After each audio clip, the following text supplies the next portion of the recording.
Welcome. We will now be solving question 4 on Spring 2018 discussion 6A for CS70.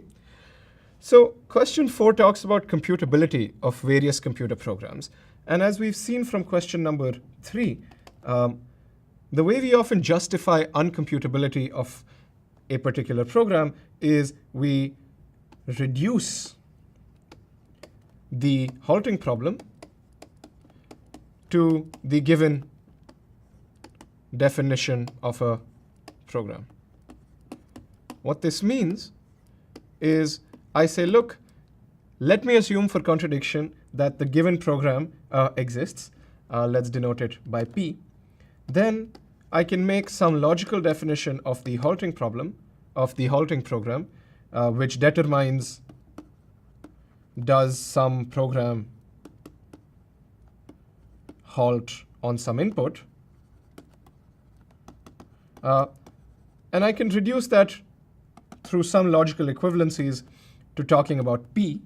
And then I say, look, if I had P, then I had a solution to the halting problem. And then by contrapositives, because the halting problem can't be solved, therefore P cannot exist. So that's, at the outset, the kind of work we're going to follow. OK, so now let's talk specifically about 4A. So 4A asks if instead of determining whether a program can halt, we can determine whether a program prints something on a given input, right? At which point you can philosophically step back and think, what does asking about halting mean? Really, we just care about whether your input problem reached a particular line in your code, right? So did it reach the last line, which was the return statement? And this part has very similar flavors. It says, oh, did you reach a line where you print hello world? So let's try and reduce this to the halting problem because we now have some intuition. So we say, OK, let me define halt of some problem P on X as, and now I will define a subroutine which I will use. So I will call it some Q, which takes P as my input, X as my input.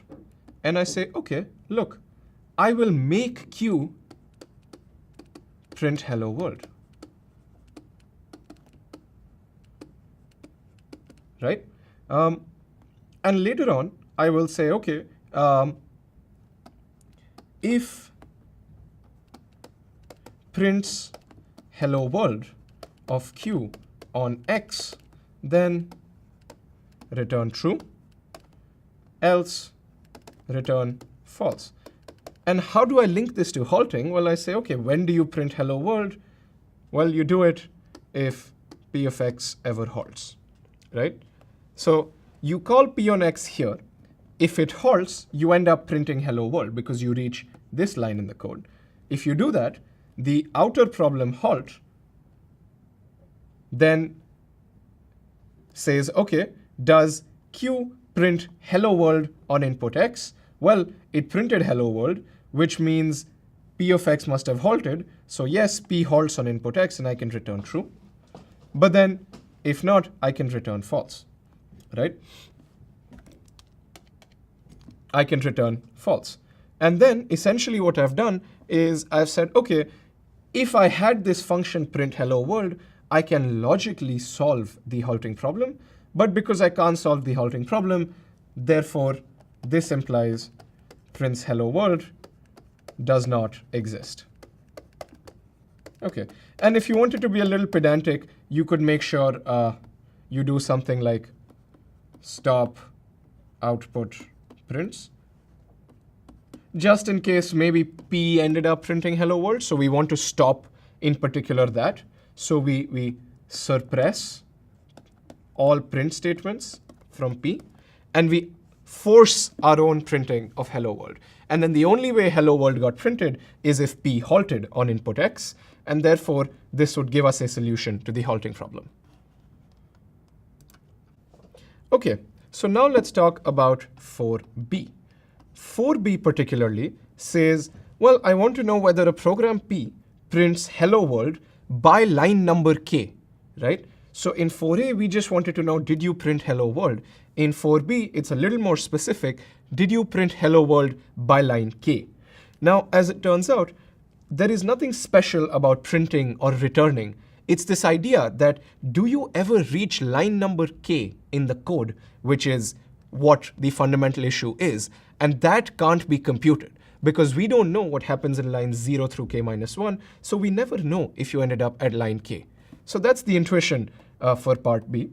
And let's now try and reduce solving this P to solving the halting problem. But we can also reduce P to solving part A, right? Because now we've already established that print hello world, this does not exist. So using the same idea of reduction, if I can solve print hello world by using print hello world by line k, then I can solve halting problem by using print hello world. And I know that can't be done, so I know this can't be done. OK, so how would we go about doing this? OK, so now I want to reduce print hello world, and I will assume that I can do print hello world by line k. So I say print hello world of P on some input x, and I can just collect all the line numbers. So one way you can think about doing this is you say brute force through all the lines. If you print hello world by line number I, return true, right? We can do it a little more phonetically. There's nothing special about this, but the solutions have us collect all the return statements, so we can add that line in. So I can just say that the line numbers is just I for I in lines of P.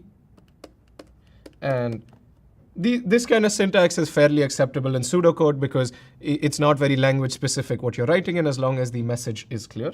So for I in lines of P, if line number I is, so if line number I is a return statement.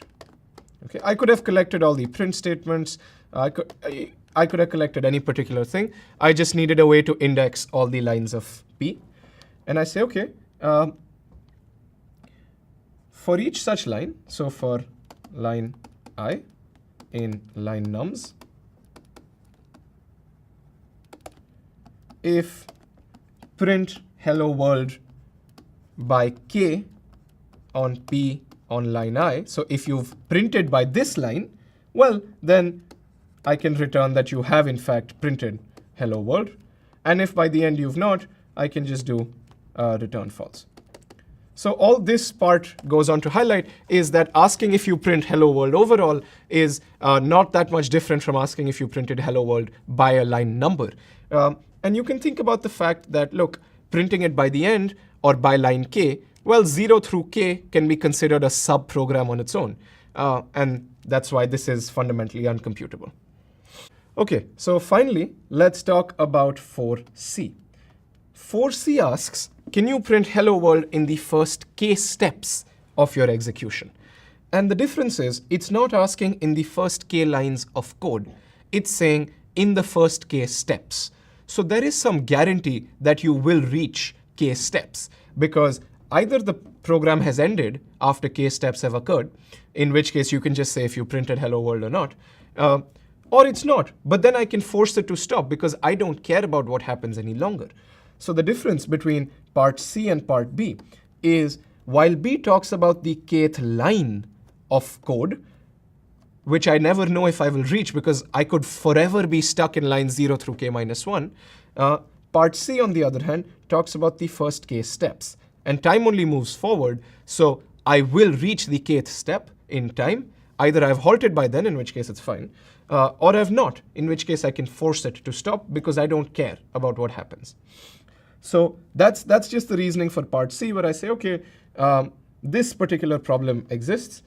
Here is the problem. I say, OK, def p hello world by step k of p. And I say, OK, run for k seconds, or whatever k clicks or k minutes or so on, for k seconds p. And if printed hello world, return true, else return false, right? And the idea is this is a finite time program because after k seconds, I can just force P to stop. Thank you.